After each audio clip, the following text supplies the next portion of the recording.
어머니, 쉬실 시간에 설거지는 다 하셨어요? 나는 이 집에서 사람이 아니었습니다. 76살 정부는 깨달았습니다. 10년 동안 아들 가족과 살면서 단 한 번도 가족 취급을 받지 못했다는 것을요. 5시부터 밤까지 쉬지 않고 일했지만 누구도 고맙다고 하지 않았습니다. 손주 도시락을 만들고 며느리 친구들을 접대하고 저녁 손님상을 차렸지만 식탁에 앉을 자리는 없었습니다. 그저 편리한 도구였을 뿐입니다. 관절염으로 무릎이 아파도 쉴 수 없었습니다. 주방장으로 25해를 일했던 자존심은 온데간데 없이 사라졌습니다. 며느리는 지시하고 아들은 무심했으며 손주들은 투정만 부렸습니다.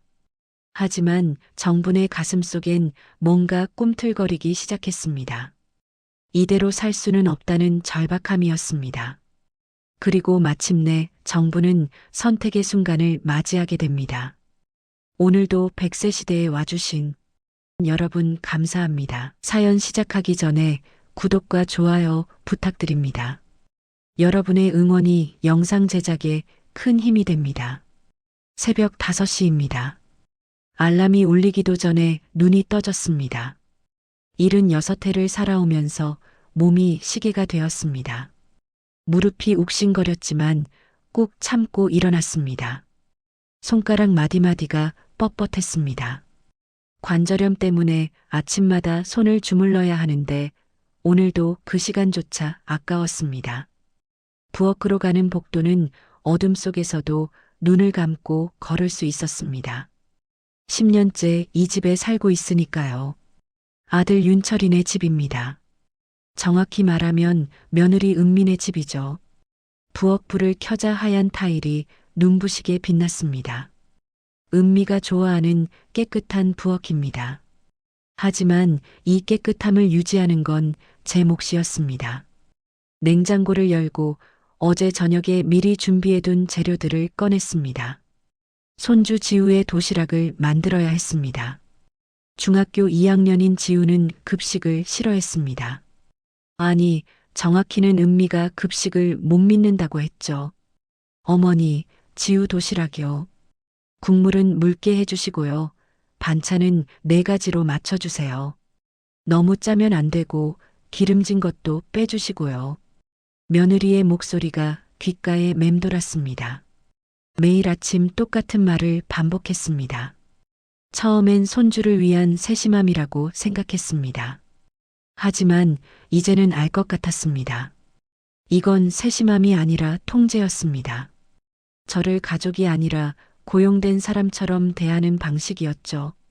시금치를 데치면서 한숨이 나왔습니다. 무릎이 또 욱신거렸습니다. 쪼그리고 앉아서 냉장고 아래 칸을 뒤지다가 거의 주저앉을 뻔했습니다. 나이가 들면서 몸이 말을 듣지 않았습니다. 예전에는 한정식집 주방에서 하루 12시간씩 서서 일했는데 말이죠. 그때는 허리도 무릎도 끄떡없었습니다. 그땐 내가 주방장이었는데 혼잣말이 새어나왔습니다. 주방장 정분. 25해 동안 한정식집을 지킨 주방장이었습니다. 손님들이 제 음식을 먹고 감탄하던 모습이 떠올랐습니다. 사장님이 제 어깨를 두드리며 칭찬하던 날들도 생각났습니다. 하지만 그건 까마득한 옛날 이야기였습니다. 도시락을 싸면서 시계를 봤습니다. 6시 40분. 은미가 일어날 시간이었습니다. 과연 7시 정각에 방문이 열렸습니다. 은미는 늘 정확했습니다. 어머니, 도시락 다 됐어요? 인사도 없이 부엌으로 들어왔습니다. 머리를 넘기며 도시락을 확인했습니다. 뚜껑을 열어보더니 고개를 가웃거렸습니다. 어머니, 시금치 이렇게 많이 넣으면 지우가 안 먹는다니까요. 그리고 계란말이 색깔 좀 보세요. 너무 탔잖아요. 제 눈에는 멀쩡해 보였습니다. 하지만 아무 말도 하지 않았습니다. 은미의 잔소리를 들으면 아침부터 기운이 빠졌으니까요. 네, 다음부턴 조심할게요. 그리고 어머니, 오늘 저녁엔 손님 오시거든요. 남편 회사 상사분이요. 근사하게 준비해 주세요. 갈비찜이랑 잡채, 그리고 나물 5가지 정도요. 손님이 몇 분인데요? 4분이요. 왜요, 많아요? 많고 말고요. 갈비찜만 해도 서너 시간은 걸렸습니다. 거기다 나물까지 5가지라니요. 하지만 며느리 얼굴을 보니 말이 나오지 않았습니다. 차가운 눈빛이었습니다. 마치 일을 제대로 못하면 어떻게 될지 경고하는 것 같았죠. 알겠어요. 준비할게요. 은미가 나가자 무릎에 손을 얹고 잠시 쉬었습니다. 다리가 후들거렸습니다. 하지만 쉴 시간이 없었습니다. 아침 식사를 준비해야 했으니까요. 8시. 가족들이 하나둘 식탁에 모였습니다. 아들 윤철, 며느리 은미, 손주 지우와 초등학교 5학년인 민서까지 4명의 식사를 차리느라 식탁이 빼곡했습니다. 저는 식탁 끝자리에 앉았습니다. 늘 그 자리였습니다. 부엌과 가장 가까운 자리. 뭔가 필요하면 바로 일어나서 가져오라는 무언의 지시였죠. 할머니, 이거 싱거워. 민서가 국그릇을 밀었습니다. 제가 만든 된장국이었습니다. 어제는 짜다고 했는데 오늘은 싱겁다고 하네요. 그럼 소금 좀 넣을까? 아니에요. 그냥 안 먹을래요. 민서는 국을 남기고 밥만 먹었습니다. 지우도 반찬을 이것저것 남겼습니다. 윤철은 신문만 보며 밥을 입에 넣었습니다. 제가 만든 음식을 먹는지 마는지 관심도 없었습니다. 엄마, 밥 잘 먹었어요. 은미만 제대로 인사를 했습니다. 하지만 그 말에도 온기가 없었습니다. 기계적인 인사였죠. 가족들이 모두 나가자 텅 빈 식탁을 바라봤습니다. 반찬 그릇마다 음식이 남아 있었습니다. 제가 새벽부터 만든 음식들이었습니다. 설거지를 하면서 또 무릎이 아왔습니다. 싱크대 앞에 오래 서 있으면 다리가 붓곤 했습니다. 하지만 앉아서 할 수도 없었습니다. 다 씻고 나니 9시가 넘었습니다. 이제 빨래를 돌리고 청소를 해야 했습니다. 거실 소파에서 잠시 앉아 숨을 고르고 있는데 현관문이 열렸습니다. 은미였습니다. 뭔가 깜빡했나 봅니다. 어머니, 거기 앉아 계세요? 목소리가 날카로웠습니다. 응, 잠깐 쉬고 있었어. 쉬실 시간에 설거지는 다 하셨어요? 아, 그리고 오늘 제 친구들 올 거예요. 2시쯤요. 과일이랑 다과 좀 준비해 주세요. 알았어. 은미가 다시 나가자 한숨이 나왔습니다. 저녁 손님 준비에 친구 접대까지. 오늘도 쉴 틈이 없겠네요. 소파에서 일어나려는데 무릎에 힘이 들어가지 않았습니다.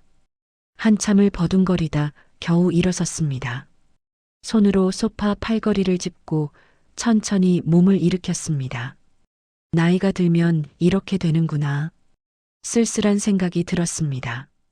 예전엔 이렇지 않았는데, 50대까지만 해도 팔팔했는데, 이제는 일어서는 것조차 버거웠습니다. 오후 2시, 은미 친구들이 왔습니다. 3명의 여자들이 깔깔거리며 거실로 들어왔습니다.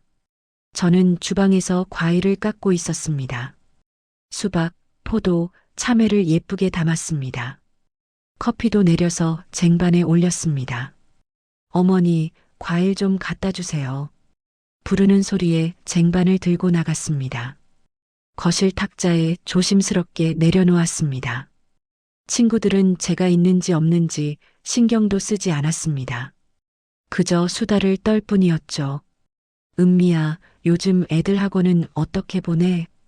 우리 집은 어머니가 다 봐주시니까 편하긴 한데 가끔 답답할 때가 있어. 왜? 시어머니랑 사는 거 힘들어? 힘든 건 아닌데 뭐랄까. 요즘 어르신들이 좀 고집이 세잖아. 내 방식대로 하고 싶은데 자꾸 끼어들려고 하시니까 제 얘기를 하는 것 같았습니다. 하지만 계속 듣고 있을 수가 없었습니다. 조용히 주방으로 돌아왔습니다. 가슴이 답답했습니다. 제가 끼어든 적이 있던가요? 며느리가 시키는 대로만 했는데, 입도 벙긋하지 않고 살았는데, 저녁 준비를 시작했습니다. 갈비를 재우고 나물을 다듬었습니다. 손이 자꾸 떨렸습니다. 화가 나서일까요? 아니면 슬퍼서일까요? 잘 모르겠었습니다. 그저 계속 움직여야 했습니다. 멈추면 눈물이 날 것 같았으니까요. 저녁 6시 손님들이 도착했습니다. 윤철의 상사라는 남자와 그 부인이었습니다. 식탁은 제가 정성껏 차린 음식들로 가득했습니다. 갈비찜, 잡채, 시금치나물, 도라지나물, 고사리나물, 콩나물, 무생채까지 한정식집에서 배운 실력을 다 쏟아부었습니다. 와, 진수성찬인데요? 상사 부인이 감탄했습니다. 은미가 웃으며 대답했습니다. 시어머니가 요리를 잘하세요. 한정식집에서 일하셨거든요. 부럽네요. 저희 집은 시어머니가 요리를 못하셔서 사람들이 웃었습니다. 저는 부엌 구석에 서서 그 모습을 지켜봤습니다. 아무도 저를 식탁에 초대하지 않았습니다. 당연하다는 듯이 저는 없는 사람 취급이었습니다. 식사가 끝나고 손님들이 돌아갔습니다. 설거지를 하는데 윤철이 부엌으로 들어왔습니다. 엄마, 오늘 수고 많으셨어요. 응, 괜찮아. 역시 엄마가 하는 게 제일 맛있어. 밖에서 사 먹는 것보다 훨씬 낫다니까. 아들의 말에 웃음이 나왔습니다. 하지만 기쁜 웃음은 아니었습니다. 제가 편리한 도구처럼 느껴졌습니다. 맛있는 음식을 만들어주는 기계. 그 이상도 이하도 아닌 존재. 엄마는 여기 있으니까 우리가 편하지. 애들도 엄마 손맛을 좋아하고. 윤철이 어깨를 두드리고 나갔습니다. 저는 흐르는 물을 바라봤습니다. 그릇들이 쌓여 있었습니다. 새벽부터 밤까지 쉬지 않고 일했습니다. 하지만 누구도 고맙다고 하지 않았습니다. 당연하다고 생각했죠. 설거지를 마치고 제 방으로 들어왔습니다. 작은 방이었습니다. 창문도 하나뿐이고 옷장도 작았습니다. 손주들 방은 넓고 환했는데 제 방은 늘 어두웠습니다. 침대에 누워 천장을 바라봤습니다. 나는 이 집에서 뭘까? 혼잣말이 나왔습니다. 가족일까요? 아니면 그냥 일손일까요? 10년 동안 이 질문을 피해왔습니다. 하지만 오늘따라 선명하게 느껴졌습니다. 저는 이 집에서 투명인간이었습니다. 필요할 때만 보이고 필요 없을 땐 사라지는 존재였죠. 무릎이 쑤셨습니다. 관절염 약을 먹어야 하는데 까먹었습니다. 일어나기 싫었습니다. 그냥 이대로 누워있고 싶었습니다. 하지만 내일 아침이면 또 5시에 일어나야 했습니다. 손주 도시락을 만들고 아침 식사를 준비하고 설거지하고 빨래하고 청소하고 내일도 똑같은 하루겠지. 한숨을 쉬었습니다. 그리고 눈을 감았습니다. 잠이 오지 않았습니다. 가슴속 어딘가에서 뭔가 꿈틀거렸습니다. 답답함이었을까요? 분노였을까요? 아니면 슬픔이었을까요? 잘 모르겠었습니다. 다만 한 가지는 확실했습니다. 이대로는 안 된다는 것. 뭔가 바뀌어야 한다는 것. 하지만 무엇을, 어떻게 바꿀 수 있을까요? 76살의 늙은 여자가 할 수 있는 게 뭐가 있을까요? 어둠 속에서 눈을 뜨고 천장을 바라봤습니다. 답은 없었습니다. 다만 가슴속 답답함만 점점 커져갔습니다. 병원 복도의 형광등이 눈부셨습니다. 정형외과 진료실 앞 의자에 앉아 순서를 기다렸습니다. 무릎이 계속 욱신거렸습니다. 어제 저녁 설거지를 하다가 그만 주저앉고 말았었죠. 일어서려고 해도 다리에 힘이 들어가지 않았습니다. 한참을 바닥에 주저앉아 있다가 겨우 일어났습니다. 더 이상 참을 수 없었습니다. 혼자 병원에 왔습니다. 가족에게는 말하지 않았습니다. 어차피 걱정해주지도 않을 테니까요. 정분 환자분, 간호사가 이름을 불렀습니다. 진료실로 들어갔습니다. 의사는 엑스레이 사진을 보며 고개를 저었습니다. 무릎 연골이 거의 다 닳았네요. 이 정도면 인공관절 수술을 해야 합니다. 심장이 철렁 내려앉았습니다. 수술이요? 네, 지금 상태로는 걷기도 힘드실 겁니다. 더 악화되기 전에 수술하시는 게 좋아요. 의사의 목소리는 담담했습니다. 하지만 제게는 청천벽력 같은 소리였습니다. 수술을 하면 최소한 3개월은 제대로 걷지 못할 거라고 했습니다. 재활 기간까지 합하면 6개월은 좋게 걸린다고 했죠. 언제쯤 수술하면 될까요? 빠를수록 좋습니다. 다음 주에 입원 가능하세요? 고개를 끄덕였습니다. 뭐라고 대답했는지 기억도 나지 않았습니다. 그저 멍하니 처방전을 받아들고 병원을 나왔습니다. 집으로 돌아오는 버스 안에서 창밖을 바라봤습니다. 수술, 3개월, 6개월, 그 단어들이 머릿속을 맴돌았습니다. 그동안 집안일은 누가 할까요? 손주 도시락은 누가 쌀까요? 아니, 그보다 중요한 건 가족이 저를 걱정해 줄까 하는 거였습니다. 현관문을 열고 들어섰습니다. 거실에서 텔레비전 소리가 들렸습니다. 은미가 소파에 앉아 드라마를 보고 있었습니다. 다녀오셨어요?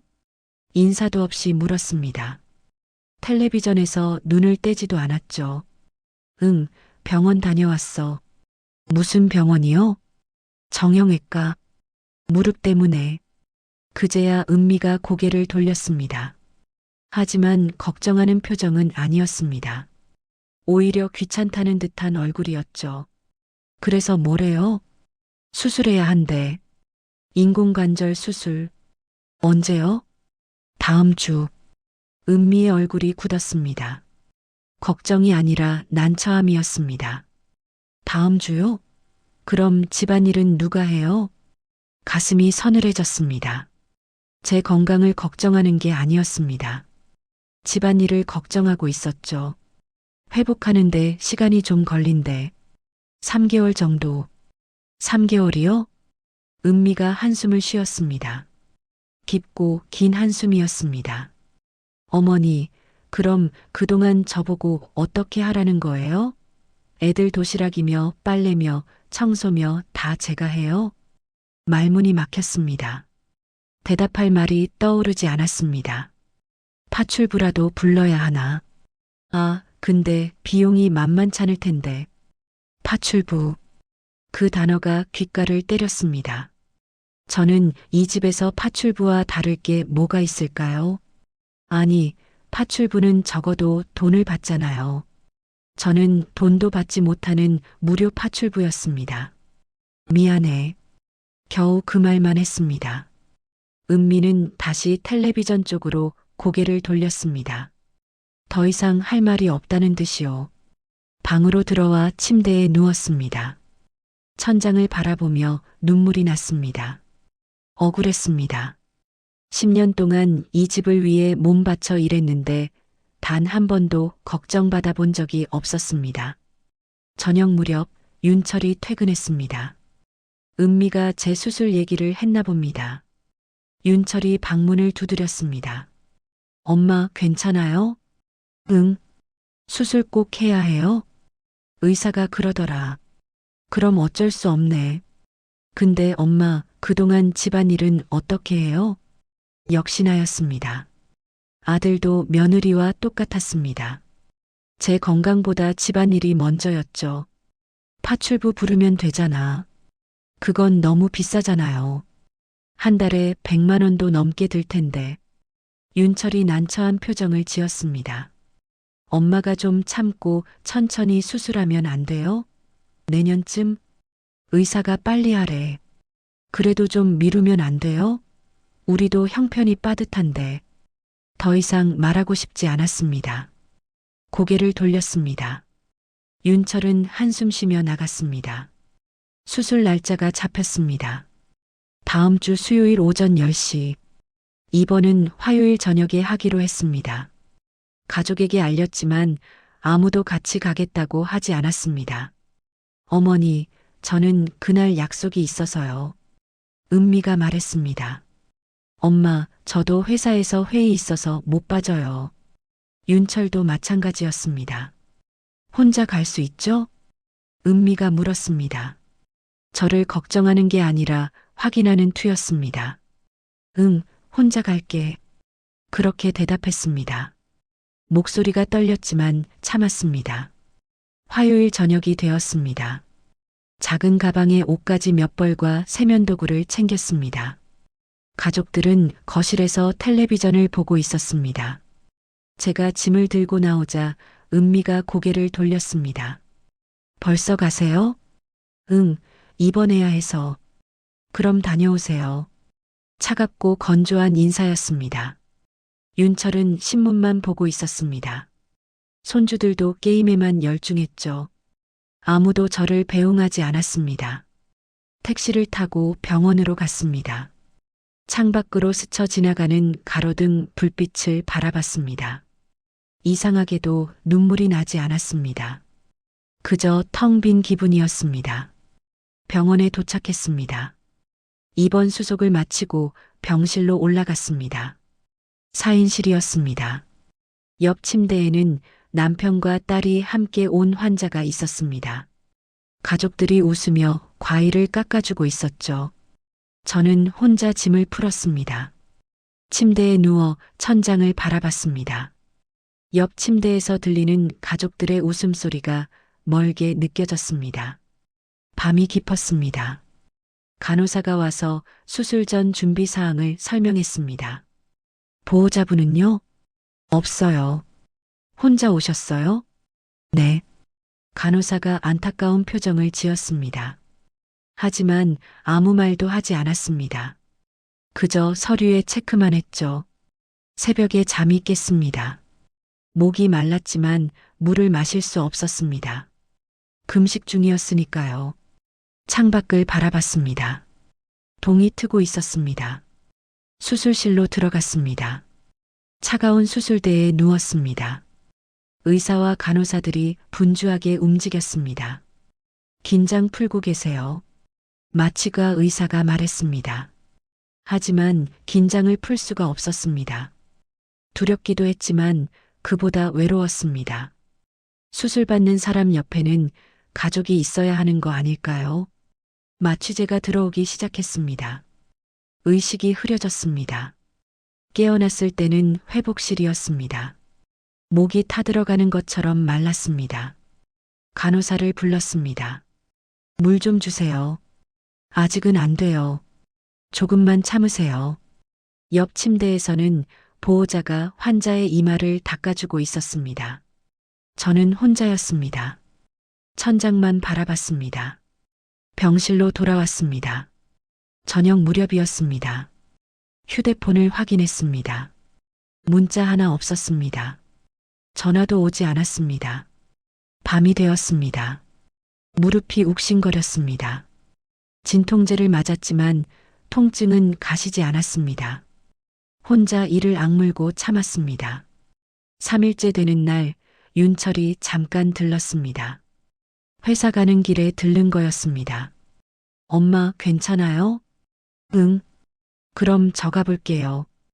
회사 늦어서요. 10분도 안 되어 나갔습니다. 가져온 과일 바구니만 덩그러니 남았습니다. 퇴원 날이 다가왔습니다. 의사가 말했습니다. 집에 가서도 무리하시면 안 됩니다. 최소한 한 달은 푹 쉬셔야 해요. 고개를 끄덕였습니다. 하지만 속으로는 웃음이 나왔습니다. 쉬라고요? 그게 가능할까요? 퇴원하는 날 아침이었습니다. 택시를 불렀습니다. 혼자서 짐을 챙기고 병원을 나왔습니다. 목발을 짚고 비틀거리며 걸었습니다. 집에 도착했습니다. 현관문을 열고 들어서는데 은미가 나왔습니다. 어머니, 다 나으셨어요? 아니, 아직. 그럼 오늘 저녁은 어떻게 하세요? 애들 도시락도 내일부터 해야 하는데. 숨이 막혔습니다. 퇴원한 지 5분도 안 됐는데 벌써 집안일 얘기였습니다. 좀 쉬었다가 할게. 에이, 파출부 부를까요? 너무 비싸긴 하지만 어쩔 수 없네요. 한 달만이라도. 방으로 들어왔습니다. 침대에 쓰러지듯 누웠습니다. 무릎이 쑤셨습니다. 하지만 그보다 가슴이 더 아팠습니다. 그날 밤 잠들지 못하고 천장을 바라봤습니다. 병원에서 겪은 일들이 파노라마처럼 스쳐 지나갔습니다. 혼자 입원하고, 혼자 수술받고, 혼자 퇴원한 일들. 그리고 깨달았습니다. 저는 이 집에서 사람이 아니었습니다. 그저 편리한 도구였을 뿐입니다. 눈물이 흘렀습니다. 하지만 이번엔 슬픔이 아니었습니다. 분노였습니다. 억눌렸던 감정이 터져 나왔습니다. 이대로는 안 됩니다. 뭔가 바꿔야 합니다. 저도 사람입니다. 존엄성이 있는 사람입니다. 그날 밤 저는 결심했습니다. 더 이상 이렇게 살지 않겠다고 퇴원 후 일주일이 지났습니다. 무릎은 아직 아팠지만 조금씩 움직일 수 있었습니다. 목발을 짚고 방 안을 왔다 갔다 하며 재활을 했습니다. 가족들은 여전했습니다. 제 회복 상태는 관심도 없고 언제 집안일을 다시 할 수 있냐고만 물었죠. 어느 날 오후 집에 혼자 있었습니다. 윤철과 은미는 출근했고 손주들은 학교에 갔습니다. 조용한 집안에서 오래된 서랍장을 열었습니다. 손이 떨렸습니다. 깊숙이 숨겨둔 통장이 나왔습니다. 한정식 집에서 일할 때 모아둔 돈이었습니다. 25해 동안 한 푼, 두 푼 모은 돈이었죠. 시집갈 때 가져온 단독주택도 있었습니다. 남편이 돌아가시고 나서 그 집은 세를 주고 있었습니다. 통장을 펼쳤습니다. 잔액을 확인했습니다. 적지 않은 금액이었습니다. 이 돈이면 뭔가 할 수 있을 것 같았습니다. 새로운 삶을 시작할 수 있을 것 같았죠. 휴대폰을 꺼냈습니다. 전화번호부를 뒤졌습니다. 한정식집 박 사장님 번호가 나왔습니다. 10년 만에 연락하는 거였습니다. 손가락이 떨려서 번호를 누르기가 힘들었습니다. 신호음이 울렸습니다. 심장이 두근거렸습니다. 여보세요? 익숙한 목소리였습니다. 박 사장님이었습니다. 사장님, 저 정분이에요. 어머, 정분 씨? 세상에, 얼마만이야? 반가운 목소리였습니다. 눈물이 핑 돌았습니다. 사장님, 혹시 시간 되시면 만날 수 있을까요? 그럼 당연하지. 언제 어디서 볼까? 이틀 후 약속을 잡았습니다. 박 사장님이 운영하는 한정식 집에서 만나기로 했죠. 전화를 끊고 한참을 멍하니 앉아 있었습니다. 제가 지금 뭘 하고 있는 걸까요? 진짜 집을 떠날 수 있을까요? 하지만 더 이상 이렇게 살 수는 없었습니다. 다음 날 부동산에 전화했습니다. 제 이름으로 된 단독주택을 팔고 싶다고 했습니다. 부동산 사장이 집을 보러 오기로 했습니다. 그날 오후 몰래 그 집을 다녀왔습니다. 10년 만에 가보는 옛집이었습니다. 세입자가 살고 있었지만 잠깐 들어가 봤습니다. 남편과 함께 살던 집이었습니다. 윤철을 낳아 기르던 집이었죠. 거실을 둘러봤습니다.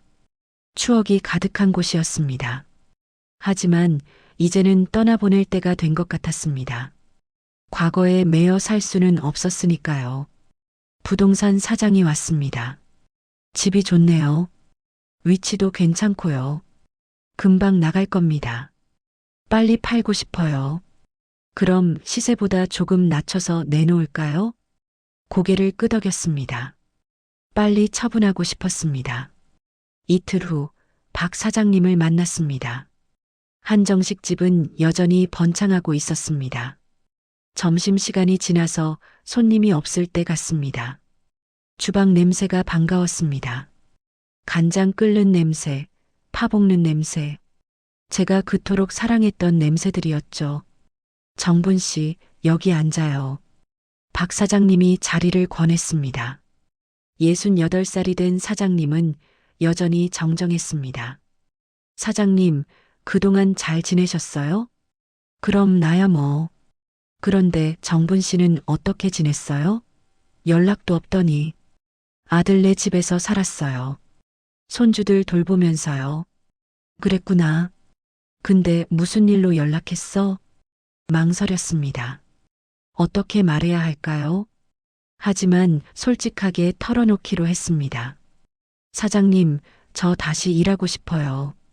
박 사장님이 놀란 표정을 지었습니다. 일을?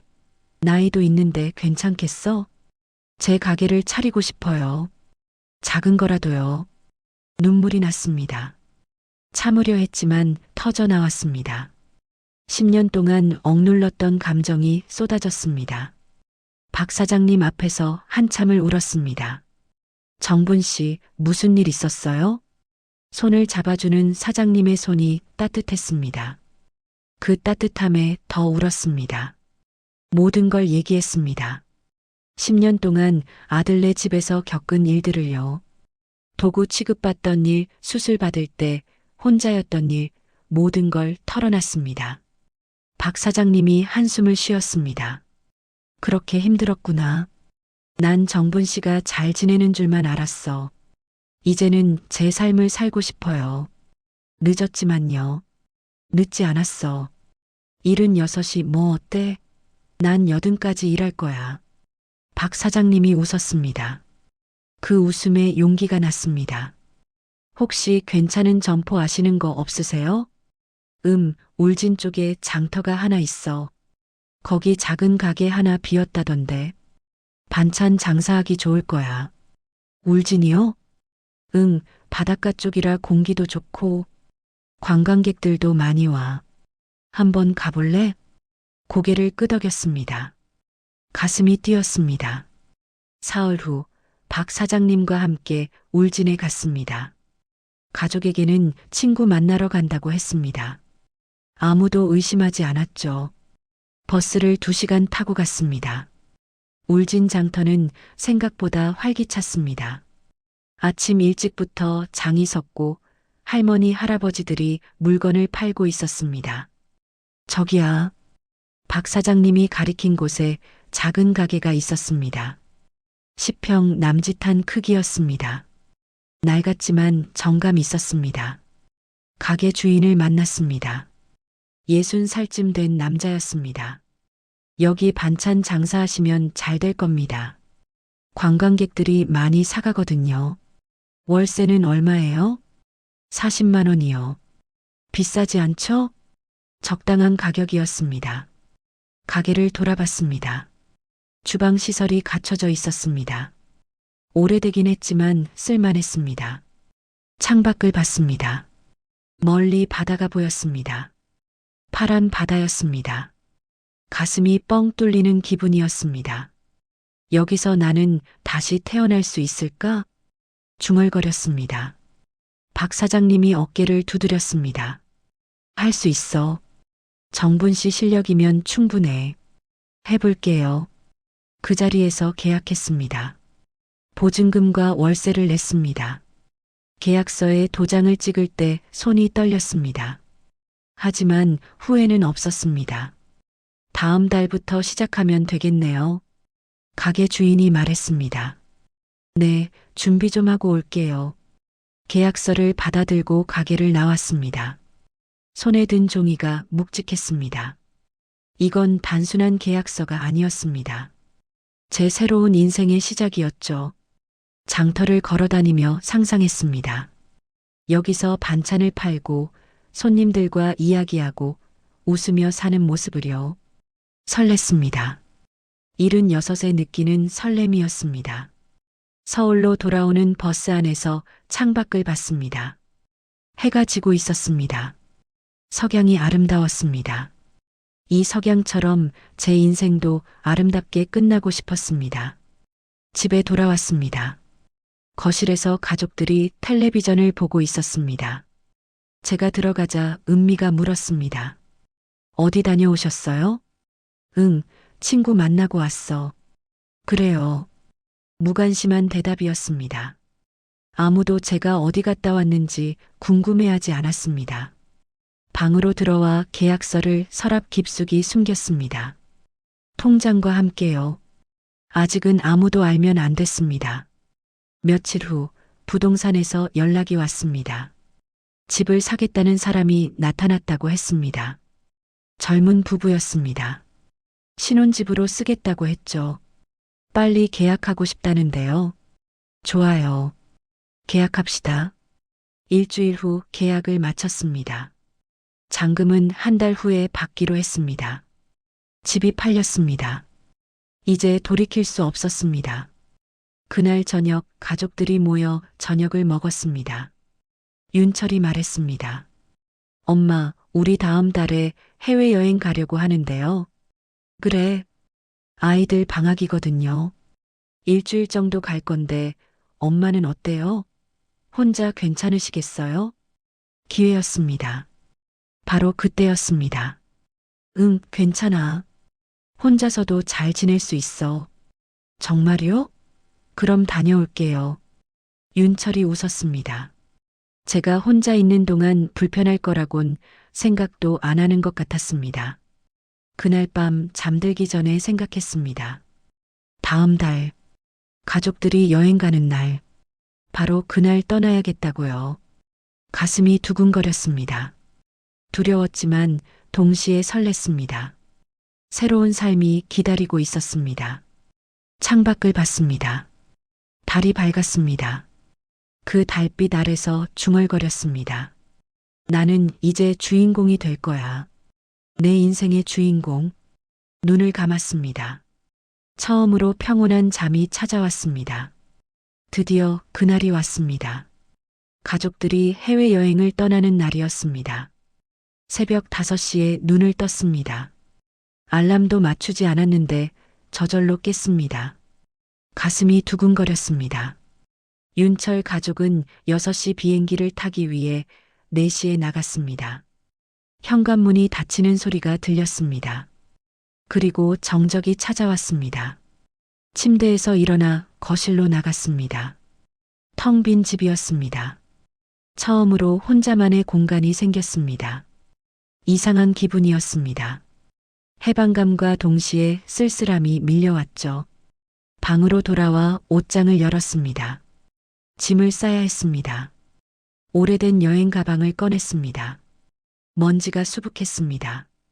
10년 동안 한 번도 여행을 가본 적이 없었으니까요. 옷을 챙겼습니다. 많이 가져갈 필요는 없었습니다. 새로 사면 됐으니까요. 속옷 몇 벌, 외출복 서너 벌, 편한 옷 몇 벌. 그게 전부였습니다. 서랍을 뒤지다가 손이 멈췄습니다. 손주 지우가 그려준 그림이 나왔습니다. 초등학교 1학년 때 그렸던 그림이었습니다. 할머니와 손주가 손을 잡고 있는 그림이었죠. 그 위에 삐뚤빼뚤한 글씨로 할머니 사랑해요라고 쓰여 있었습니다. 가슴이 먹먹해졌습니다. 지우는 착한 아이였습니다. 민서도 마찬가지였죠. 아이들이 나쁜 건 아니었습니다. 다만 어른들이 보여준 대로 배웠을 뿐이었습니다. 그림을 내려놓았습니다. 가져가고 싶었지만 참았습니다. 과거에 매달리면 안 됐습니다.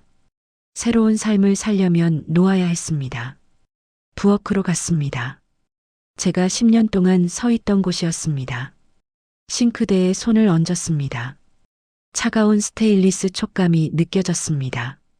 이 싱크대 앞에서 얼마나 많은 눈물을 흘렸을까요? 냉장고를 열었습니다. 가족들을 위해 미리 만들어둔 반찬이 가득했습니다. 여행 가서 돌아올 때까지 먹을 수 있도록 준비해뒀죠. 마지막까지 도구였습니다. 냉장고를 닫았습니다. 이제 그만이었습니다. 거실 소파에 앉았습니다. 제자리가 아니었습니다. 늘 끝자리에 앉았는데 오늘은 한가운데 앉았습니다. 이상하게 편했습니다. 집안을 천천히 둘러봤습니다. 10년을 산 집이었습니다. 하지만 단 한 번도 제 집 같지 않았습니다. 항상 남의 집에 얹혀 사는 기분이었죠. 9시가 되었습니다. 이사 짐센터에서 전화가 왔습니다. 지금 출발합니다. 30분 후에 도착할게요. 네, 기다리고 있을게요. 전화를 끊었습니다. 심장이 빨리 뛰었습니다. 정말로 떠나는구나. 실감이 났습니다. 30분 후 초인종이 울렸습니다. 이사 짐센터 기사들이었습니다. 2명이 왔습니다. 짐이 많지 않네요? 네, 이게 전부예요. 가방 2개와 박스 서너 개가 전부였습니다. 10년을 살았지만 제 것이라곤 그것뿐이었습니다. 어디로 가세요? 울진이요. 멀리 가시네요. 금방 씻겠습니다. 기사들이 짐을 들고 나갔습니다. 저는 빈 집을 마지막으로 둘러봤습니다. 방 하나하나를 돌아봤습니다. 윤철의 방, 지우의 방, 민서의 방, 그리고 제 방, 가장 작고 어두운 방이었습니다. 거실로 돌아왔습니다. 식탁을 봤습니다. 끝자리, 제 자리였습니다. 이제는 아니었지만요. 눈물이 났습니다.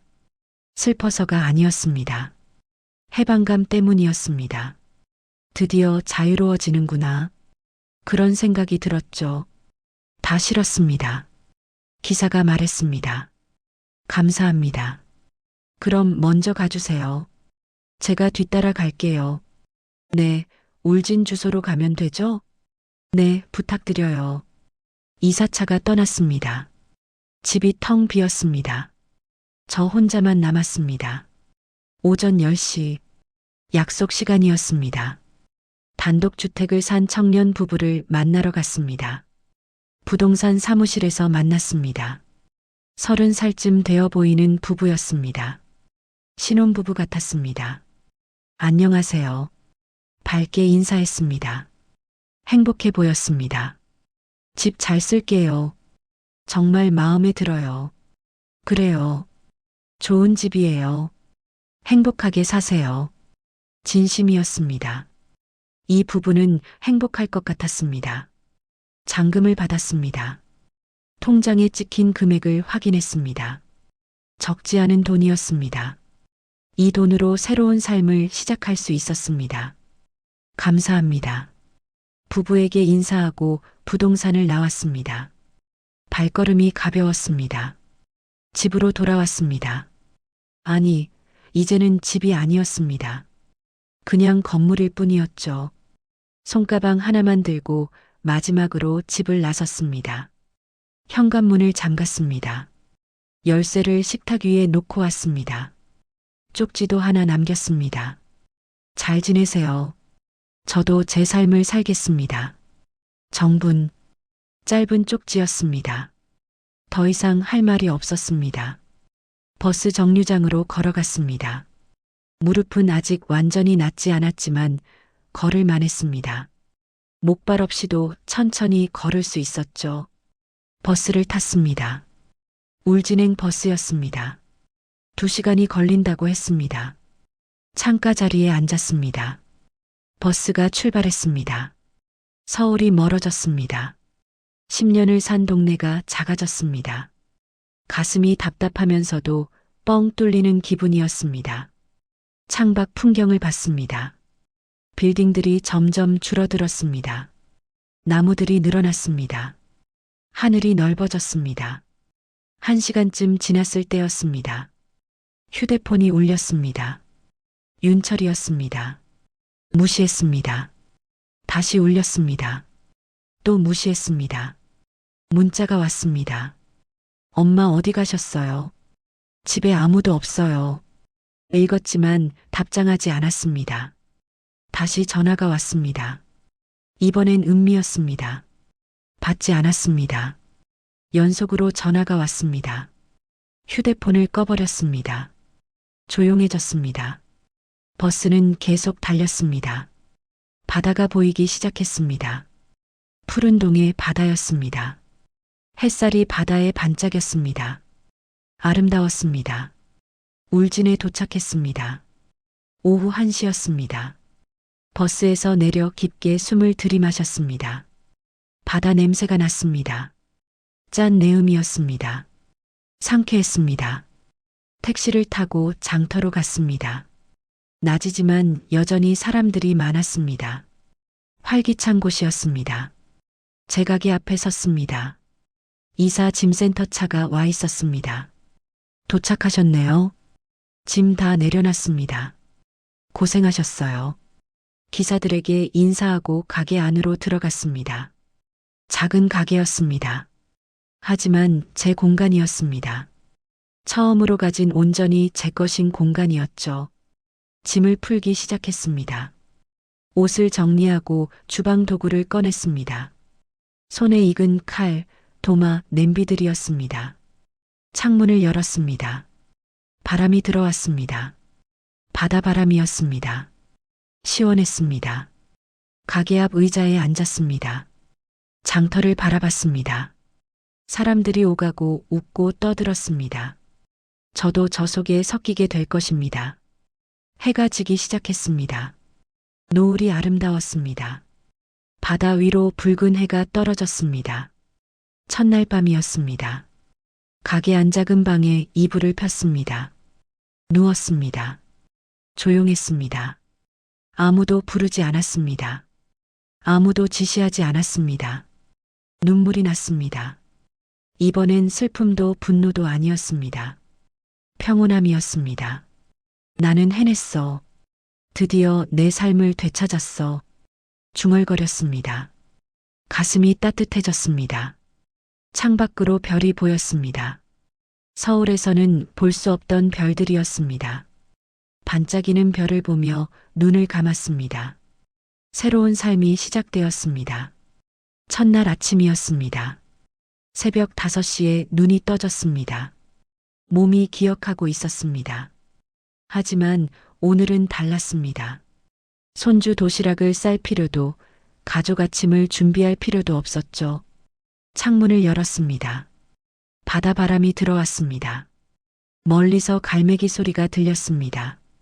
서울에서는 들을 수 없던 소리였습니다. 간단히 씻고 옷을 갈아입었습니다. 가게를 정리해야 했습니다. 장사를 시작하려면 준비할 게 많았죠. 주방을 둘러봤습니다. 낡았지만 쓸만했습니다. 가스레인지, 싱크대, 작업대, 기본적인 것들은 다 있었습니다. 냉장고도 있었는데 오래된 것 같았습니다. 냉장고 문을 열어봤습니다. 덜컥거리는 소리가 났습니다. 불안했습니다. 하지만 일단 쓰기로 했습니다. 6시가 되자 장터가 활기를 띠기 시작했습니다. 상인들이 하나둘 모여들었습니다. 할머니, 할아버지들이 대부분이었습니다. 밖으로 나갔습니다. 인사를 해야겠다고 생각했습니다. 옆 가게 아주머니에게 다가갔습니다. 안녕하세요. 어제 이사 왔어요. 아주머니가 저를 위아래로 훑어봤습니다. 표정이 차가웠습니다. 아, 네. 짧은 대답이었습니다. 더 이상 말을 하지 않았습니다. 등을 돌려버렸죠. 당황스러웠습니다. 다른 상인에게도 인사했습니다. 반응은 비슷했습니다. 무뚝뚝하거나 경계하는 눈빛이었습니다. 새로운 사람을 이렇게 대하는구나. 쓸쓸했습니다. 하지만 이해할 수 있었습니다. 장사하는 사람들끼리는 경쟁자니까요. 가게로 돌아왔습니다. 주저앉고 싶었지만 참았습니다. 일을 해야 했습니다. 재료를 사러 가야 했습니다. 아침 7시에서는 새벽 시장이 있다고 들었습니다. 걸어서 15분 거리였습니다. 시장에 도착했습니다. 생선, 채소, 고기가 가득했습니다. 신선해 보였습니다. 서울보다 훨씬 싸기도 했죠. 시금치를 샀습니다. 콩나물도 샀습니다. 멸치, 다시마, 고추장, 된장도 샀습니다. 반찬을 만들 재료들이었습니다. 짐이 무거웠습니다. 무릎이 아팠지만 참았습니다. 천천히 걸어가게로 돌아왔습니다. 주방에서 요리를 시작했습니다. 시금치를 데쳤습니다. 손이 기억하고 있었습니다. 한정식 집에서 수천 번도 넘게 했던 일이었죠. 참기름을 두르고 마늘을 다졌습니다. 시금치와 버무렸습니다. 간을 봤습니다. 딱 맞았습니다. 콩나물도 삶았습니다. 멸치 육수를 우렸습니다. 된장국을 끓였습니다. 냄새가 좋았습니다. 요리하는 동안 행복했습니다. 이 일이 즐거웠습니다. 누구 눈치 보지 않고 제 마음대로 할 수 있었죠. 오전 10시 반찬이 어느 정도 준비되었습니다. 가게 앞에 진열했습니다. 투명 용기에 담아서 놓았습니다. 손님이 오기를 기다렸습니다. 1시간이 지났습니다. 아무도 오지 않았습니다. 2시간이 지났습니다. 여전히 아무도 없었습니다. 오후 1시가 되어서야 첫 손님이 왔습니다. 할머니 한 분이었습니다. 이게 뭐예요? 시금치 나물이요. 직접 만든 거예요. 얼마예요? 3,000원이요. 할머니가 고개를 저었습니다. 비싸네. 저기 가게는 2,000원인데. 그리고 가버렸습니다. 첫 손님을 놓쳤습니다. 가슴이 내려앉았습니다. 가격을 잘못 책정한 걸까요? 하지만 재료비를 생각하면 3,000원도 남는 게 없었습니다. 오후 내내 손님이 없었습니다. 간혹 지나가며 쳐다보는 사람은 있었지만 아무도 사지 않았습니다. 해가 지기 시작했습니다. 하루 매출이 0원이었습니다. 좌절감이 밀려왔습니다. 반찬을 냉장고에 넣었습니다. 그런데 냉장고에서 이상한 소리가 났습니다. 덜컹덜컹 거리는 소리였습니다. 불안한 마음으로 문을 닫았습니다. 내일은 나아지겠지. 스스로를 다독였습니다. 저녁을 먹었습니다. 혼자 먹는 밥이었습니다. 조용했습니다. 익숙하지 않았지만 나쁘지는 않았습니다. 창밖을 봤습니다. 바다가 보였습니다. 석양이 아름다웠습니다. 서울에서는 절대 볼 수 없던 풍경이었죠. 이틀째 되는 날이었습니다. 새벽에 또 일어났습니다. 시장에 가서 재료를 샀습니다. 오늘은 고사리나물과 도라지나물도 만들기로 했습니다. 주방에서 열심히 일했습니다. 손이 아팠지만 즐거웠습니다. 제가 하고 싶어서 하는 일이었으니까요. 오전 10시 가게를 열었습니다. 오늘도 손님이 없었습니다. 점심시간이 지났습니다. 여전히 아무도 오지 않았습니다. 오후 3시쯤 되어서였습니다. 할머니 한 분이 들어왔습니다. 어제 왔던 그 할머니였습니다. 저기, 어제 그 시금치 아직 있어요? 네, 있어요. 하나 주세요. 첫 매출이었습니다. 3,000원. 손이 떨렸습니다. 감사합니다. 맛있으면 또 올게요. 할머니가 가고 나서 눈물이 났습니다. 기뻤습니다. 누군가 제 음식을 샀습니다. 제 손맛을 인정해 준 것 같았죠. 사흘째, 나흘째가 지났습니다. 매출은 여전히 미미했습니다. 하루에 10,000원도 안 되는 날이 많았습니다. 전기 문제도 생겼습니다. 갑자기 전기가 나갔습니다. 전기기사를 불렀습니다. 낡은 배선을 교체해야 한다고 했습니다. 예상치 못한 비용이 들었죠. 그리고 일주일째 되는 날이었습니다. 냉장고가 완전히 고장났습니다. 아침에 일어나 보니 냉장고가 미지근했습니다. 안에 있던 반찬들이 상할 뻔했습니다. 수리기사를 불렀습니다. 이건 고치는 것보다 새로 사는 게 나아요. 얼마나 하는데요? 비싼 거는 50만 원 정도 해요. 한숨이 나왔습니다. 생각지도 못한 지출이었습니다. 냉장고를 새로 샀습니다. 돈이 계속 나갔습니다. 불안했습니다. 이러다 망하는 거 아닐까? 그런 생각이 들었죠. 밤이 되면 외로웠습니다. 혼자 이불을 덮고 누우면 정적이 무서웠습니다. 손주들 생각이 났습니다. 지우와 민서는 잘 지내고 있을까요? 휴대폰을 켰습니다. 부재중 전화가 30통도 넘었습니다. 윤철과 은미의 전화였습니다. 문자도 수십 통이었습니다. 엄마 어디 계세요? 연락 좀 주세요. 걱정돼요. 읽었지만 답장하지 않았습니다. 아직은 아니었습니다. 2주일째가 되었습니다. 조금씩 달라지기 시작했습니다. 어제 시금치를 샀던 할머니가 또 왔습니다. 맛있었어요. 오늘은 뭐 있어요? 고사리 나물이랑 도라지 나물 만들었어요. 둘 다 주세요. 감사합니다. 이름이 뭐예요? 정분이요. 나는 순이에요. 잘 부탁해요. 처음으로 친근한 말투였습니다. 가슴이 따뜻해졌습니다. 순이 할머니는 그 다음 날도 왔습니다. 친구 할머니 한 분을 데리고 왔죠. 정분 씨가 만든 반찬 진짜 맛있어. 한번 먹어봐. 그래요? 그럼 하나 사볼게요. 2명의 손님이 생겼습니다.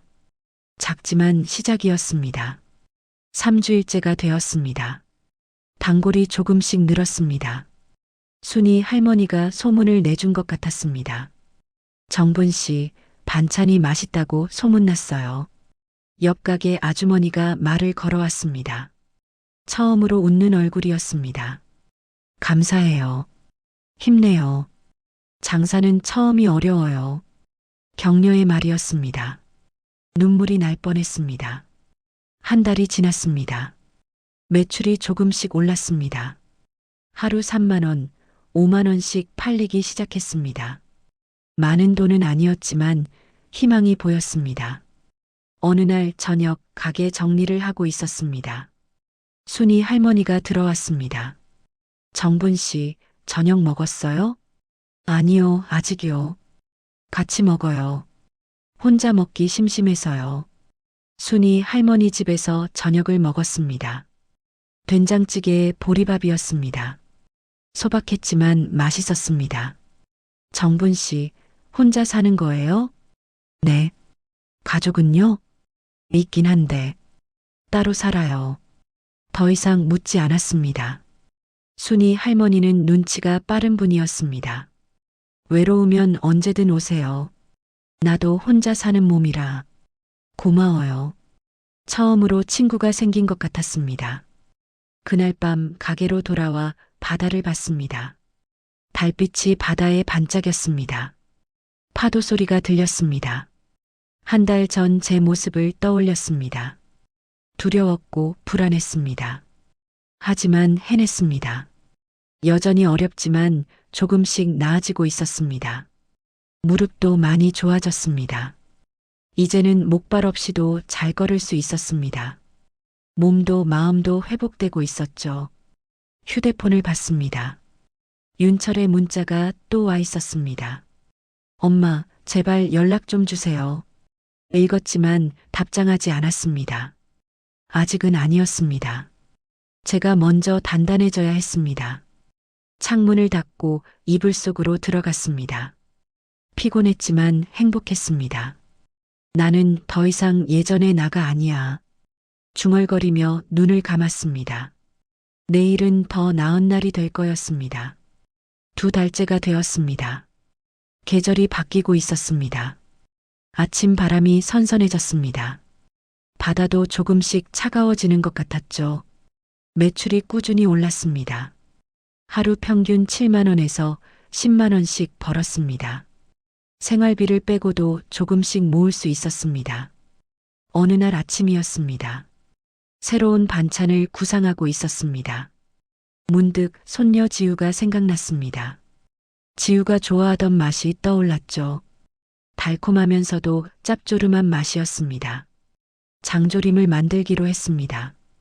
하지만 보통 장조림이 아니었습니다. 설탕을 조금 더 넣고 간장을 덜 넣었습니다. 메추리알도 듬뿍 넣었죠. 지우가 메추리알을 좋아했었거든요.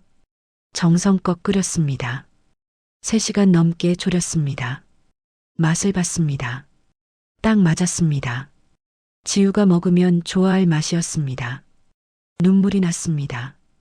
지우는 지금 뭘 먹고 있을까요? 제가 없으니 도시락은 누가 쌀까요? 은미가 싸줄까요? 아니면 급식을 먹을까요? 고개를 저었습니다. 생각하지 말자. 이제는 제 삶을 살기로 했잖아요. 장조림을 진열했습니다. 이름을 붙였습니다. 할머니표 달콤 장조림. 가격은 5,000원으로 정했습니다. 오전 10시. 순이 할머니가 왔습니다. 오늘은 뭐 새로 만들었어요? 장조림이요. 특별하게 만들었어요. 하나 주세요. 순이 할머니가 맛을 봤습니다. 눈이 휘둥그레졌습니다. 어머, 이게 무슨 맛이야? 엄청 맛있는데? 정말요? 이거 대박 날 것 같아. 애들도 좋아할 맛이야. 순이 할머니가 2개를 더 샀습니다. 딸네 집에 가져다 준다고 했죠. 다음 날이었습니다. 아침부터 손님이 몰려왔습니다. 처음 보는 얼굴들이었습니다. 장조림 있어요? 순이 할머니한테 얻어먹었는데 너무 맛있어서요. 저도 주세요. 순식간에 10개가 팔렸습니다. 준비한 양이 다 떨어졌습니다. 내일 더 만들어 올게요. 손님들에게 말했습니다. 기뻤습니다. 제 음식을 찾는 사람들이 있다니요. 그날부터 장조림이 대박이 났습니다. 매일 20개씩 만들었는데도 금방 동났습니다. 30개로 늘렸습니다. 그것도 모자랐습니다. 입소문이 퍼졌습니다. 관광객들도 찾아왔습니다. 젊은 엄마들이 특히 좋아했습니다. 애들 반찬으로 딱이에요. 어떻게 이렇게 맛있게 만들어요? 비법이 뭐예요? 질문이 쏟아졌습니다. 저는 웃으며 대답했습니다. 사랑으로 만들어요. 진심이었습니다. 손녀를 생각하며 만든 음식이었으니까요. 매출이 급증했습니다. 하루에 20만 원씩 벌기도 했습니다. 믿기지 않았습니다. 76살에 이런 일이 생기다니요. 장터 상인들의 태도도 달라졌습니다. 옆 가게 아주머니가 먼저 말을 걸어왔습니다. 정분 씨, 장사 대박이네요. 운이 좋았어요. 운이 아니라 실력이죠. 음식이 정말 맛있어요. 칭찬을 들으니 얼굴이 화끈거렸습니다.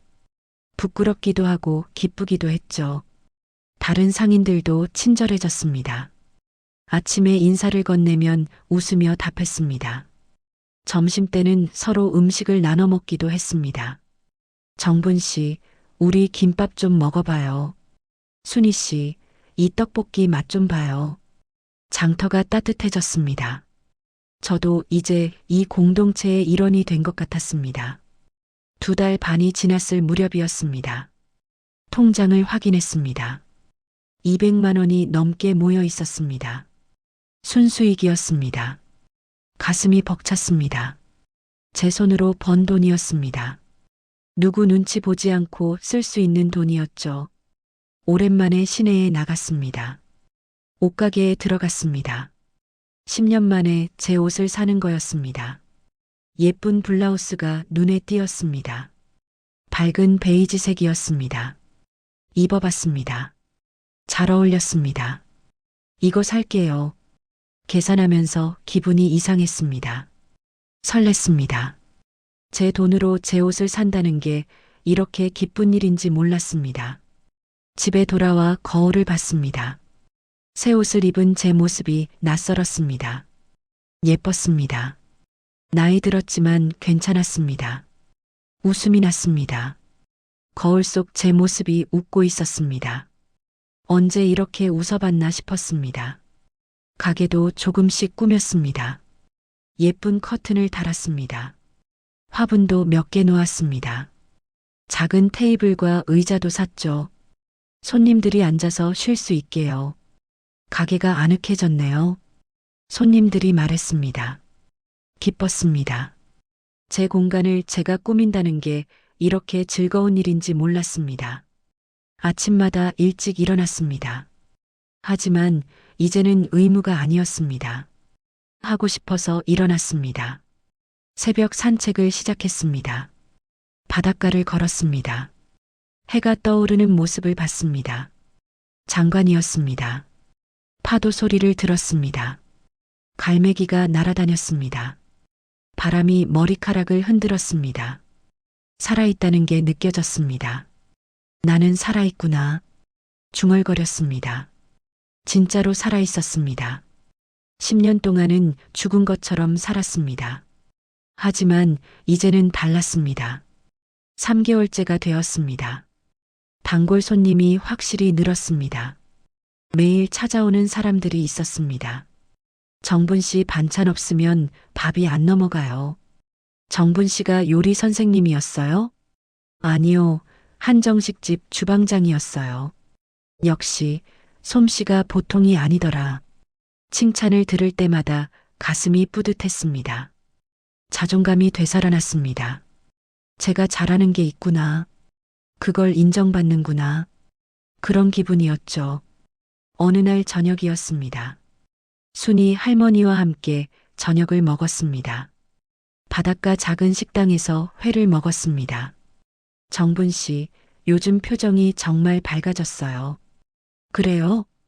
처음 왔을 때랑 완전 다른 사람 같아요. 그때는 뭔가 슬퍼 보였거든요. 순이 할머니의 말에 눈물이 핑 돌았습니다. 이제 행복해요. 진짜로요. 다행이에요. 사람은 행복해야 해요. 술을 한 잔 마셨습니다. 얼굴이 화끈거렸습니다. 취기가 올라왔습니다. 순이 씨, 고마워요. 저한테 친구가 되어줘서요. 뭐요? 나도 고마워요. 정분 씨 덕분에 매일이 즐거워요. 집에 돌아오는 길이었습니다. 별이 쏟아질 것처럼 많았습니다. 하늘을 올려다봤습니다.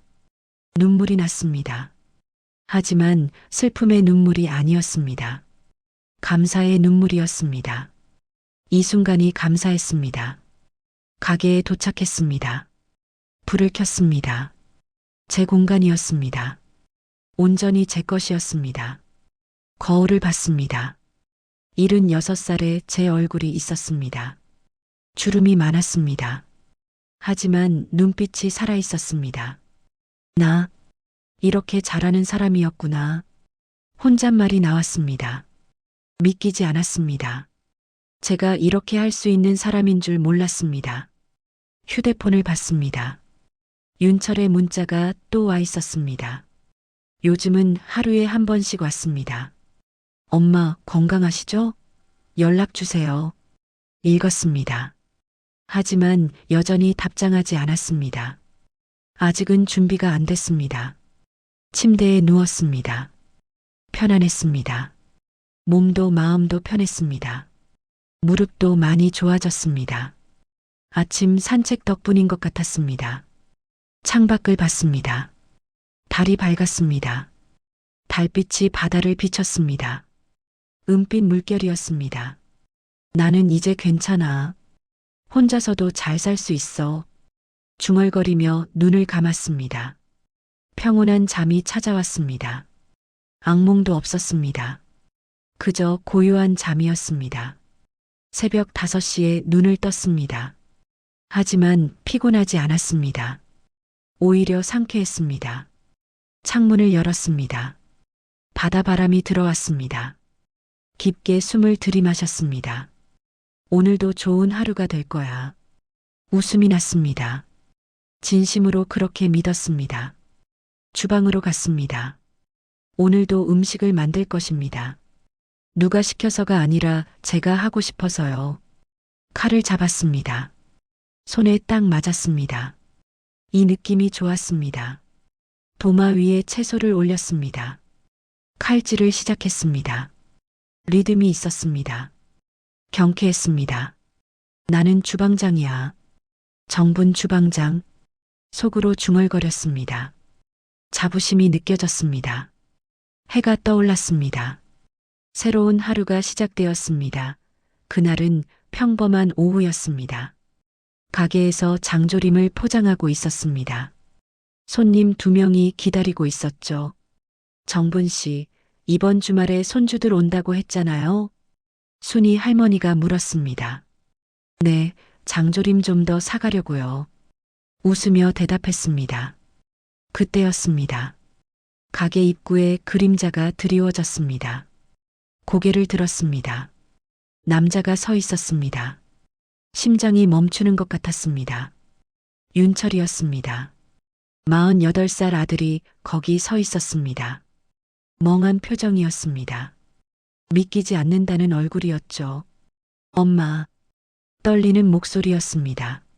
손에 들고 있던 용기를 떨어뜨릴 뻔했습니다. 순이 할머니가 눈치를 챘습니다. 정분 씨, 아는 분이에요? 대답할 수 없었습니다. 목이 메었습니다. 윤철이 한 발짝 다가왔습니다.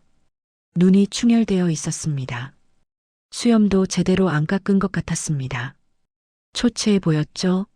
엄마, 정말 여기 계셨네요. 어떻게? 3개월 동안 찾아다녔어요. 친척, 친구, 아는 사람 다 뒤졌어요. 윤철의 목소리가 떨렸습니다. 박 사장님한테 전화했어요. 그분이 울진이라고 알려주셨어요. 한정식집 박 사장님. 그분밖에 몰랐죠. 손님들 계시니까 잠깐 밖에서 얘기할까요? 겨우 말했습니다. 순이 할머니에게 눈짓했습니다. 알아들었다는 표정이었습니다. 가게 밖으로 나왔습니다. 바닷가 벤치에 앉았습니다. 윤철도 옆에 앉았습니다. 침묵이 흘렀습니다. 파도 소리만 들렸습니다. 엄마, 왜 그러셨어요? 윤철이 먼저 입을 열었습니다. 왜 아무 말도 없이 가셨어요? 얼마나 걱정했는데요. 걱정. 그 단어가 낯설었습니다. 수술 받을 때는 걱정하지 않았잖아요. 나는 내 삶을 살고 싶었어. 그래도 그렇지. 어떻게 이럴 수가 있어요? 윤철의 목소리가 높아졌습니다. 저희가 뭘 잘못했어요? 말씀하시지 그랬어요. 할 말이 없었습니다. 어디서부터 설명해야 할까요? 10년의 상처를 어떻게 말로 하죠? 윤철아, 너는 몰라. 내가 그 집에서 어떻게 살았는지 알아요. 엄마가 고생하신 거 알아요. 그래서 더 미안하고. 윤철이 울먹였습니다. 눈물이 고였습니다. 엄마, 돌아가요. 제발. 안 돼. 단호하게 말했습니다. 우리 잘못했어요. 은미도 반성하고 있어요. 애들도 엄마 보고 싶어 해요. 손주들. 가슴이 아팠습니다. 지우가 매일 울어요. 할머니 어디 갔냐고. 민서도 말이 없어졌어요. 눈물이 났습니다. 참으려 했지만 흘렀습니다. 엄마, 우리 다시 시작해요. 제대로 할게요. 엄마를 가족으로 대할게요. 윤철이 제 손을 잡았습니다. 떨리는 손이었습니다. 안 돼. 나는 여기서 잘 살고 있어. 손을 뿌리쳤습니다. 윤철이 놀란 표정을 지었습니다. 엄마, 나도 내 삶이 있어. 10년 동안 너희를 위해 살았어.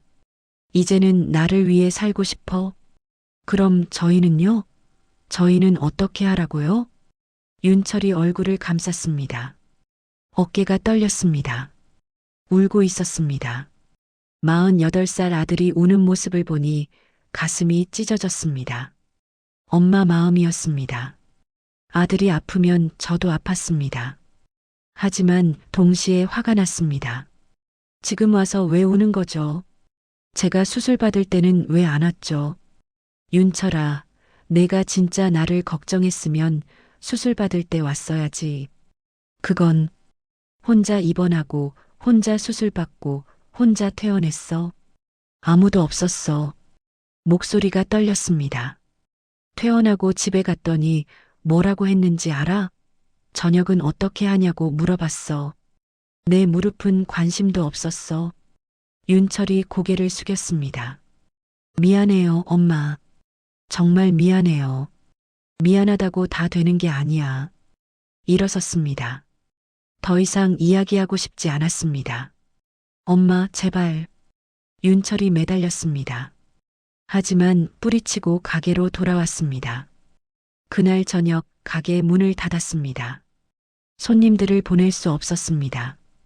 윤철은 근처 여관에 묵는다고 했습니다. 방에 누워 천장을 봤습니다. 마음이 복잡했습니다. 아들을 보니 감정이 요동쳤습니다.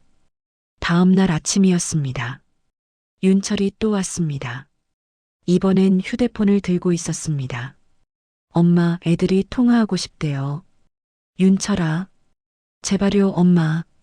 휴대폰을 건넸습니다. 영상통화였습니다. 화면에 지우와 민서가 보였습니다. 할머니, 지우의 목소리였습니다. 눈물 범벅이었습니다.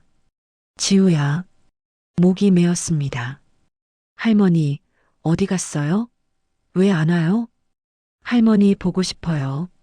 민서도 울고 있었습니다. 가슴이 무너졌습니다. 손주들의 울음소리가 심장을 찔렀습니다. 할머니, 다시 와요. 제발, 우리 잘할게요. 할머니 말 잘 들을게요. 화면을 볼 수 없었습니다. 눈물이 쏟아졌습니다. 미안해. 할머니가 미안해. 통화를 끊어버렸습니다. 휴대폰을 윤철에게 돌려줬습니다. 엄마, 보셨죠? 애들이 얼마나 힘들어하는지. 나도 힘들어. 주저앉았습니다. 눈물이 멈추지 않았습니다. 윤철도 같이 울었습니다. 부자가 바닷가에서 울었습니다. 엄마, 은미도 많이 반성했어요. 장모님이랑도 싸웠대요. 엄마한테 잘못했다고. 회사도 힘들어요. 구조조정 얘기 나오고 집안 분위기도 엉망이에요. 윤철이 털어놓기 시작했습니다. 3개월 동안 겪은 일들을요. 은미와의 갈등, 장모와의 다툼, 경제적 어려움, 모든 게 무너지고 있었습니다. 엄마가 없으니까 집이 집 같지 않아요. 밥을 먹어도 맛이 없어요. 들으면서 마음이 흔들렸습니다. 아들이 힘들다는데 모른 척 할 수 있을까요? 하지만 동시에 생각했습니다. 제가 돌아가면 또 예전처럼 될 거라고요. 윤철아, 나는 못 가. 엄마, 대신 가끔 연락할게. 애들도 보러 갈게. 하지만 같이는 못 살아. 왜요? 왜 안 되는데요? 나도 내 삶이 있어. 여기서 친구도 생기고 장사도 잘 되고 있어. 가게를 가리켰습니다. 나는 여기서 행복해. 10년 만에 처음으로 행복해. 윤철이 말없이 가게를 둘러봤습니다. 깨끗하게 정리된 주방, 예쁜 커튼, 화분들. 엄마가 이런 걸 하시는 줄 몰랐어요. 나도 몰랐어. 할 수 있을지. 웃음이 났습니다. 슬픈 웃음이었습니다. 엄마, 정말 안 되겠어요? 응.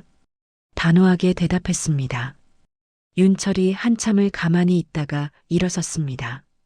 알겠어요. 엄마 뜻을 존중할게요. 고마워.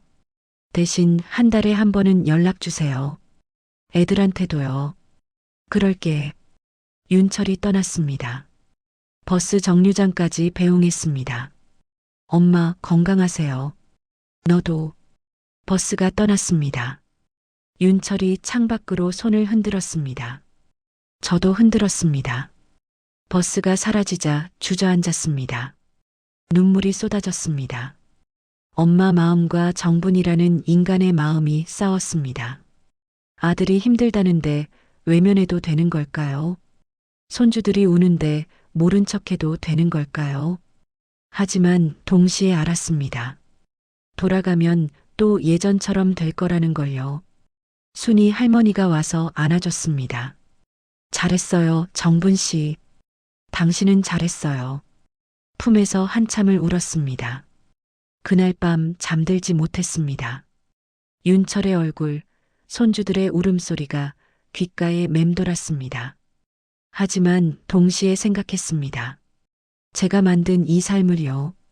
장조림을 좋아하는 손님들을요. 바다를 보며 산책하는 아침을요. 나는 돌아가지 않을 거야. 중얼거렸습니다. 확신했습니다. 흔들렸지만 무너지지는 않았습니다. 윤철이 떠난 지 일주일이 지났습니다. 그 일주일 동안 많이 울었습니다. 밤마다 손주들 생각에 잠을 이루지 못했습니다. 하지만 후회하지는 않았습니다. 가게는 계속 열었습니다. 손님들은 여전히 왔습니다. 장조림은 여전히 잘 팔렸습니다. 삶은 계속되었습니다. 순이 할머니가 매일 들렀습니다. 말없이 옆에 앉아 있어줬습니다.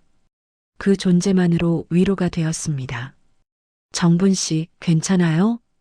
응, 괜찮아. 거짓말이 아니었습니다. 아팠지만 괜찮았습니다. 선택의 무게를 감당할 수 있었습니다. 한 달이 지났습니다. 휴대폰을 켰습니다. 윤철에게 전화를 걸었습니다. 약속했으니까요. 엄마. 놀란 목소리였습니다. 응, 나야. 엄마, 괜찮으세요? 응, 잘 지내. 너는? 저도 괜찮아요. 거짓말 같았습니다. 목소리가 지쳐 있었으니까요. 애들은? 잘 지내요. 엄마 보고 싶어 하긴 하지만. 침묵이 흘렀습니다. 윤철아, 다음 주 일요일에 갈게. 정말요? 응, 애들 얼굴 보고 싶어서. 엄마. 윤철의 목소리가 떨렸습니다. 하지만 당일치기야. 같이 살러 가는 거 아니야. 알아요, 엄마. 그래도 와주셔서 고마워요. 일요일이 되었습니다. 새벽 버스를 탔습니다. 서울까지 2시간 반이 걸렸습니다. 손에는 장조림 5개가 들려 있었습니다. 지우가 좋아하는 맛이었습니다. 민서를 위한 멸치볶음도 챙겼습니다. 아들 집 앞에 섰습니다. 10년을 살았던 집이었습니다. 4개월 만에 다시 온 거였습니다. 초인종을 눌렀습니다. 심장이 두근거렸습니다. 문이 열렸습니다. 윤철이었습니다. 어서 오세요, 엄마. 예전과 달랐습니다. 공손했습니다. 조심스러웠습니다. 응. 집 안으로 들어갔습니다. 낯설었습니다. 제 집 같지 않았습니다. 할머니. 지우가 뛰어왔습니다. 품에 안겼습니다. 눈물이 났습니다. 지우야, 보고 싶었어? 저도요, 할머니. 민서도 왔습니다. 조금 커 있었습니다. 넉 달 사이에 많이 자란 것 같았습니다. 할머니. 민서도 안겼습니다. 두 손주를 안고 한참을 있었습니다. 거실로 갔습니다. 은미가 서 있었습니다. 어색한 표정이었습니다. 어머니, 오셨어요. 응. 커피 드릴까요? 괜찮아. 차갑지는 않았지만 따뜻하지도 않았습니다.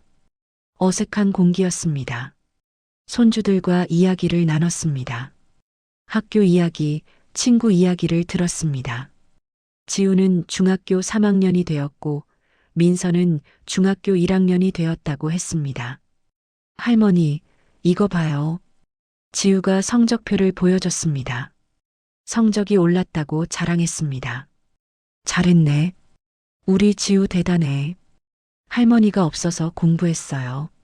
심심해서요. 웃음이 났습니다. 씁쓸한 웃음이었습니다. 점심을 먹었습니다. 은미가 준비한 음식이었습니다. 맛이 없었습니다. 하지만 아무 말 하지 않았습니다. 어머니, 울진에선 뭐 하세요? 은미가 조심스럽게 물었습니다. 반찬 가게 해. 장터에서. 혼자요? 응. 힘드시겠어요. 아니야, 재미있어. 진심이었습니다. 은미가 놀란 표정을 지었습니다. 식사 후 지우와 민서에게 선물을 줬습니다. 장조림과 멸치볶음이었습니다. 할머니가 직접 만든 거야. 할머니표 장조림이에요? 지우가 눈을 빛냈습니다. 그래, 내가 좋아하던 맛으로 만들었어. 감사해요, 할머니. 지우가 하나를 열어 먹어봤습니다. 눈을 감고 음미했습니다. 이 맛이에요. 할머니 맛이에요. 눈물이 핑 돌았습니다. 오후 3시가 되었습니다. 일어났습니다. 이제 가야겠다. 벌써요? 지우가 아쉬워했습니다. 응, 버스 시간이 있어서. 할머니, 여기서 자고 가요. 민서가 매달렸습니다. 가슴이 아팠습니다. 안 돼. 할머니는 울진에서 살아야 해. 왜요? 거기가 할머니 집이야. 단호하게 말했습니다. 윤철이 현관까지 배웅했습니다. 계단을 내려가는데 윤철이 불렀습니다. 엄마. 돌아봤습니다. 다음 달에도 오세요. 제발. 그럴게. 감사해요, 엄마. 와주셔서. 고개를 끄덕이고 계단을 내려갔습니다. 뒤돌아보지 않았습니다. 버스를 타고 울진으로 돌아왔습니다. 창밖을 보며 생각했습니다. 손주들이 보고 싶을 거였습니다. 하지만 괜찮았습니다. 한 달에 한 번씩 만나면 됐으니까요. 울진에 도착했습니다. 밤 9시였습니다. 가게로 돌아왔습니다. 불을 켰습니다. 제 공간이었습니다. 편안했습니다. 순이 할머니가 문을 두드렸습니다. 다녀왔어요? 응. 어땠어요? 괜찮았어. 손주들 봤어. 다행이네요. 같이 살지는 않기로 했어. 한 달에 한 번씩 만나기로. 잘한 거예요. 순이 할머니가 웃었습니다. 그날 밤 침대에 누웠습니다. 피곤했지만 마음은 편했습니다. 결정했습니다. 한 달에 한 번 서울에 갑니다. 손주들을 만납니다. 윤철 가족과 시간을 보냅니다. 하지만 같이 살지는 않습니다. 명절에는 울진으로 오라고 할 겁니다. 제 집에서 제가 만든 음식을 대접할 겁니다. 손님이 아니라 주인으로요. 그게 제가 원하는 관계였습니다. 도구가 아니라 독립적인 인간으로서 만나는 관계였습니다. 2달이 지났습니다. 윤철에게 전화했습니다. 추석에 울진으로 와. 정말요, 엄마? 응, 내가 음식 만들어줄게. 갈게요, 엄마. 꼭 갈게요. 추석이 되었습니다. 윤철 가족이 울진에 왔습니다. 처음으로 제 집에 온 거였습니다. 엄마, 여기가 엄마 가게예요? 지우가 신기해했습니다. 그래, 여기서 반찬 팔아. 우와, 멋있어요. 가족들에게 음식을 차려줬습니다. 갈비찜, 잡채, 나물들. 정성껏 만들었습니다. 식탁에 앉았습니다. 이번엔 제가 가운데에 앉았습니다. 제 집이니까요. 맛있게 드세요. 모두 맛있게 먹었습니다. 지우와 민서가 감탄했습니다. 윤철도 눈물을 글썽였습니다. 역시 엄마 음식이 최고예요. 그럼 웃으며 대답했습니다. 자신감이 넘쳤습니다. 저녁에는 바닷가를 산책했습니다. 손주들 손을 잡고 걸었습니다. 파도 소리를 들었습니다. 할머니, 여기 좋아요? 민서가 물었습니다. 응, 아주 좋아. 행복해요? 응, 아주 행복해. 거짓말이 아니었습니다. 진심이었습니다. 윤철 가족은 이틀 묵고 돌아갔습니다. 떠나면서 윤철이 말했습니다. 엄마, 다음 달에 또 올게요. 응, 기다릴게. 엄마가 행복하셔서 다행이에요. 윤철의 눈에 눈물이 맺혔습니다. 너도 행복하게 살아라. 노력할게요. 손을 흔들며 배웅했습니다. 혼자 남았습니다. 하지만 외롭지 않았습니다. 가게로 돌아와 거울을 봤습니다. 76살의 제 얼굴이 보였습니다. 주름이 깊었습니다.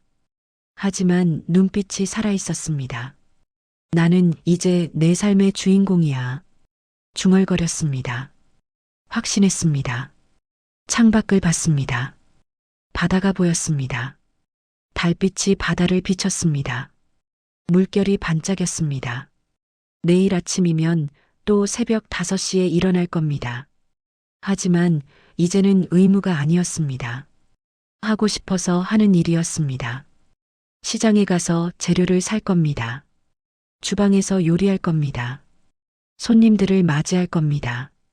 순이 할머니와 수다를 떨 겁니다. 그게 제 삶이었습니다. 제가 선택한 삶이었습니다. 누구도 제 가치를 깎아내릴 수 없었습니다. 저는 도구가 아니었습니다. 독립적인 인간이었습니다. 76살의 주방장 정분이었습니다. 침대에 누웠습니다. 편안했습니다. 내일이 기대되었습니다. 눈을 감았습니다. 입가에 미소가 번졌습니다. 나의 인생이 드디어 내 것으로 돌아왔어. 마지막 생각이었습니다. 그리고 깊은 잠에 빠져들었습니다. 평온한 잠이었습니다. 새벽이 밝아왔습니다. 새로운 하루가 시작되었습니다. 정분의 하루가, 정분 자신의 하루가 말이죠. 오늘도 100세 시대에 와주신 여러분 감사합니다.